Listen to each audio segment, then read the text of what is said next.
বিয়ের আগেই কফি খেতে খেতে আমার হবু বর রায়হানের কাছ থেকে তার আগের সম্পর্কের কথা শুনেছিলাম। আমাকে অবাক হতে দেখে রায়হান মৃদু হেসে বলেছিল, আমি আপনার কাছে ট্রান্সপারেন্ট থাকতে চাই তিথি। আমি অবাক চোখে একজন সৎ মানুষ দেখেছিলাম। বিয়ে হলো, ঘর হলো, সংসার হলো, দুটো ফুটফুটে ফুল এলো আমাদের মাঝে। কি দুর্দান্ত সুখের সময়। আমি আর রায়হান প্রায়ই শপিংয়ে যাই, রেস্টুরেন্টে ডিনার করি, রাতে প্রায়ই আমরা মুভি টাইম স্পেন্ড করি। বিভিন্ন অকেশনে নানান দামি গিফট পাই। কখনো গোল্ডের নেকলেস, কখনো ডায়মন্ড রিং, কখনো বা দেশের বাইরে ট্রিপ। রায়হান সম্ভ্রান্ত পরিবারের ছেলে, নিজেদের বিজনেস, বেশ কয়েকটা গার্মেন্টস ফ্যাক্টরি আছে, আরও নানান বিজনেস, সব আমি জানিও না। তবুও পরিবারের জন্য ও সময় ঠিক বের করে। কখনো আমাকে অভিযোগের সুযোগ দেয়নি। ওর একটা ভালো অ্যামাউন্টের ক্রেডিট কার্ডও আমার দখলে। আমাদের বিয়ের 12 বছরের অ্যানিভার্সারি পার্টি খুব জমকালোভাবে উদযাপন করলাম। আমি সত্যিই সৌভাগ্যবতী। রাতে ফ্রেশ হয়ে কফি মগ ওর হাতে দিয়ে নিজেও ধোয়া ওঠা গরম কফিতে চুমুক দিলাম। ও ওর হলে থাকা অবস্থায় লাইফের গল্প করছিল। ওখানে তো অনেক কষ্ট, গাদাগাদি অবস্থা। তুমি চাইলেই তো বাসায় থাকতে পারতে। কফিতে চুমুক দিয়ে বললাম, প্রথম বর্ষে সিট পাইনি যেহেতু আমার বাসা ঢাকাতেই, তবে সেকেন্ড ইয়ারে উঠে সিট পেলাম আর বাবা এই ব্যাপারে খুব কড়া ছিলেন। তিনি আমাকে মানুষের সাথে মিশতে বলতেন। সব সময় ফার্মের মুরগির মতো গাড়িতে চলাফেরা করাটা ওনার পছন্দ ছিল না। উনি চাইতেন জীবনের যে কোনো পরিস্থিতিতে আমি যেন খাপ খাইয়ে নিতে পারি। তিনি খরচের বাইরে 1 টাকাও দিতেন না। আমি বাড়তি ইনকামের জন্য তখন বেশ কয়েকটা টিউশনি করতাম। একটা কোচিংয়ের সাথেও যুক্ত ছিলাম। বলো কি? আমার চোখ বড় বড় হয়ে গেল। রায়হান মৃদু হাসল। তারপর তো জানোই বাবা মা গাড়ি দুর্ঘটনায়। রায়হান চুপ হয়ে গেল, আমিও চুপ থাকলাম কিছুক্ষণ। কথা ঘোরানোর জন্য মিটিমিটি হেসে বললাম, আর ওই মেয়েটা? কোন মেয়ে? আজব, তোমার প্রেমিকা দিশা নাকি যেন নাম, ওর কথা বললে না? ও নিশার কথা বলছো? বলেছি তো তোমাকে, অনেকটাই কমন ফ্রেন্ডের মাধ্যমে প্রথম দেখা, পরে বন্ধুত্ব আর তারপর প্রেম। আমি যখন সেকেন্ড ইয়ারে, ও তখন ঢাকা মেডিকেলে ফার্স্ট ইয়ারে ভর্তি হয়েছে, খুব মেধাবী স্টুডেন্ট ছিল। ওকে প্রপোজ করাটা সাহসের ব্যাপার ছিল। প্রেমটা ভাঙল কেন সেটা জানতে চাইছি বুদ্ধু। নাকি ওই সময় টাকা পয়সা বেশি খরচ করতে না দেখে তোমাকে কিপটে ভেবে পালিয়েছে? আমি হেসে উঠলাম, না, ও অন্যরকম মেয়ে। আমার নিজের তখন সাধ্য ছিল না।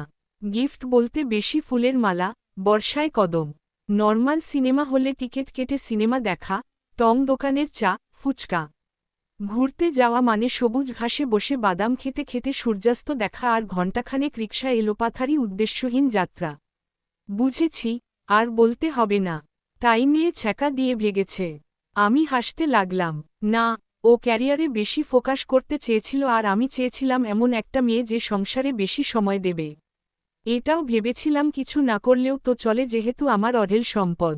তবে যেহেতু মেয়েটি ডাক্তার হতে চলেছে, তাই কোন রকম একটা চেম্বার দিয়ে 2-4 ঘণ্টা কাটা কেরকম চেয়েছিলাম। আর ও তোমাকেই রিজেক্ট করে দিল, হা হা। কি গাধা মেয়ে! কি দরকার এত পরিশ্রম করার? সবকিছু তো রেডি। বলতে বলতে আমি কফি মগ দুটো কিচেনে রেখে এলাম। দিন কয়েক পরে, ও সকালে বেরিয়ে যাবার পর দেখলাম ওয়ালেট রেখে গেছে। যদিও সমস্যা হবার কথা না, তবু ফোন দিলাম। ও বলল, রেখে দিতে আপাতত লাগবে না। আমার কি যেন হলো, যা কোনোদিন করিনি আজ করলাম। ওয়ালেটটা খুললাম। বেশ কিছু কার্ড, কিছু ক্যাশ আর ছোট্ট একটা ছবি।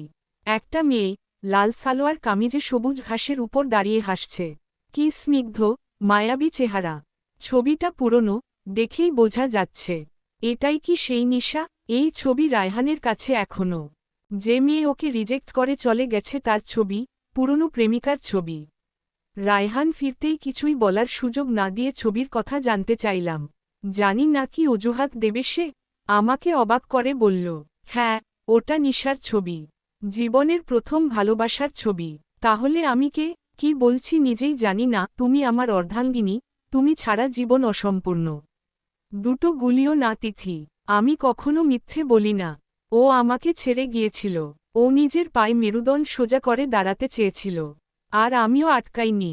বেশ অনেক দিন আগে আমার সেই কমন ফ্রেন্ডের মাধ্যমে জেনেছিলাম যে স্বামী 2 সন্তান নিয়েও ভালো আছে। আমার সাথে ওর কোন প্রকার যোগাযোগ নেই। এই মুহূর্তে আমার কি বলা উচিত জানি না। এই প্রথম আমি অন্য ঘরে শুতে গেলাম। বুঝতে পারছি না একটা ছবির জন্য এত রাগ করা কি ঠিক হচ্ছে। মেয়েটাকে চেনা লাগছে, কোথায় যেন দেখেছি। হঠাৎ মনে পড়ল, এই তো সেই বিখ্যাত নিউরোসার্জন ফারিহা কামাল নিশা। কয়েকদিন আগেও পেপারে উনার নাম এসেছিল কি একটা রেয়ার অপারেশন সাকসেসফুল ভাবে টিম লিডার হিসেবে সফলতার জন্য। আশেপাশের দেশ থেকেও নাকি উনার কাছে অনেক পেশেন্ট আসেন। রায়হান একটু আগেই বলেছিল, উনি নিজ পায়ে মেরুদণ্ড সোজা করে দাঁড়াতে চেয়েছেন আর পেরেছেনও। আর আমার কি তবে মেরুদণ্ড নামক জিনিসটা নেই? রায়হানের সাথে যখন আমার বিয়ে হয় তখন আমি অলরেডি বিসিএস এর প্রিলি পাশ করে ফেলেছি। রায়হান আমাকে কংগ্রাচুলেটও করেছিল। ঘরে থাকব নাকি বাইরের জগতে প্রবেশ করব এই ব্যাপারে রায়হান আমাকে কোন কিছুই বলেনি। কিন্তু অঢেল সম্পদ দেখে আমি নিজেই বিয়ের পর আর রিটেন পরীক্ষা দেওয়ার কোন যৌক্তিকতা খুঁজে পাইনি। বিয়ের আগে স্বপ্ন ছিল স্বনির্ভর হব। পরে এই এত সম্পদ দেখে আমার স্বপ্নকে ফিকে লেগেছে, হাস্যকর লেগেছে। মনে হয়েছে আমার চাকরির কোন প্রয়োজন নেই। এখন প্রতিমাসে বাবা মায়ের খরচ পাঠাই রায়হানের কাছ থেকে। হঠাৎ আমার নেকলেসের বদলে বেলি ফুল পেতে ইচ্ছে করল, ডায়মন্ড রিং এর বদলে বর্ষার একগুচ্ছ কদম হাতে নিতে ইচ্ছে হল, কোন এলিট রিসোর্টে না যেয়ে সবুজ ঘাসে হাঁটতে ইচ্ছে হল, লং ড্রাইভে না গিয়ে এলোমেলো রিকশায় ঘুরতে ইচ্ছে হল, কোনো নামি রেস্টুরেন্ট না টং দোকানের চা খেতে ইচ্ছে হল। অকারণেই আমার কান্না পেয়ে গেল। আমার সব আছে বোধ হয়, শুধু মেরুদণ্ড নামক জিনিসটা নেই, আর এ কারণেই ওর ওয়ালেটে আমার ছবি নেই। ছবি আছে বহু বছর আগে ওকে ছুঁড়ে ফেলে স্বপ্ন জয় করা অন্য আরেকটি মেয়ের। আমি ওর সাথে তো আছি কিন্তু মনে। সমাপ্ত। হ্যালো বন্ধুরা, গল্পটা কেমন লেগেছে জানাবেন প্লিজ।